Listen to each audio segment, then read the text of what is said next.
അമ്മയും സതീഷേട്ടനും ഓഫീസിലേക്ക് പോയേ. നക്ഷത്രക്കുട്ടി ബ്രേക്ക്ഫാസ്റ്റൊക്കെ കഴിച്ച് കുളിച്ച് ഉറക്കവുമായി. ഞാൻ എൻ്റെ ബ്രേക്ക്ഫാസ്റ്റും കഴിച്ചിട്ട് നേരെ കിച്ചണിലേക്ക് വന്നു.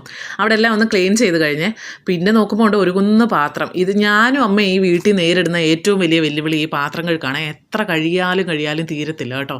എല്ലാ വീട്ടിലും ഇങ്ങനെയൊക്കെ തന്നെയാണെന്ന് തോന്നുന്നു. പിന്നെ പപ്പ മലയാളി കടയിൽ നിന്ന് കപ്പ കൊണ്ടുവന്നിട്ടുണ്ടായിരുന്നേ. അത് മുഴുവൻ അങ്ങ് മണ്ണായത് കാരണം ഞാനതൊന്ന് കഴുകി മാറ്റി വെച്ചു. വൈകുന്നേരം പുഴുങ്ങാമെന്ന് കരുതി അവർ രണ്ടുപേരും ഓഫീസിൽ നിന്ന് വരുമ്പോഴത്തേന്. പിന്നെ ഉച്ചയ്ക്ക് ചോറുണ്ടായത് കൊണ്ട് ഞാൻ അരി കഴുകി വേഗം അടുപ്പിലേക്ക് ഇട്ടു. കുറച്ച് കാബേജ് എടുത്തതിൻ്റെ ബാക്കി ഇരിപ്പുണ്ടായിരുന്നേ പകുതി. അപ്പോൾ അതൊന്ന് തോരനാക്കാമെന്ന് വിചാരിച്ചു. ഇതിൻ്റെ ഷോർട്സ് ഞാൻ ഇട്ടിട്ടുണ്ട്. അപ്പോൾ ഞാൻ തോരൻ വെക്കുന്ന കണ്ടപ്പോഴേ പപ്പ പറഞ്ഞു പപ്പയ്ക്ക് ഇന്ന് കഞ്ഞി മതി, ചോറ് വേണ്ട. അപ്പോൾ രാവിലെ അരച്ച ചമ്മന്തിയൊക്കെ ഇരിപ്പുണ്ടായിരുന്നു. അങ്ങനെ കഞ്ഞിയൊക്കെ ആക്കി നക്ഷത്രക്കുട്ടിയും നമ്മളെല്ലാവരും കൂടെ കഴിച്ചു. രസവും ചമ്മന്തിയും തോരനും അച്ചാറും ഒക്കെ കൂട്ടി കഴിച്ചു. ആൻറ്റിയമ്മ വന്നിട്ടുണ്ടായിരുന്നു. തിരക്ക് കാരണം വീഡിയോ എടുക്കാൻ പറ്റിയില്ല. ആൻറ്റിയമ്മയ്ക്ക് സ്വെറ്റർ വാങ്ങണമായിരുന്നു. അങ്ങനെ ഞാൻ മാർക്കറ്റിൽ ആൻറ്റിയമ്മയുടെ കൂടെ പോയി തിരിച്ചു വരുന്ന വഴി കപ്പലണ്ടിയൊക്കെ വാങ്ങി ഇങ്ങനെ കുറച്ചുകൊണ്ട് ഇങ്ങനെ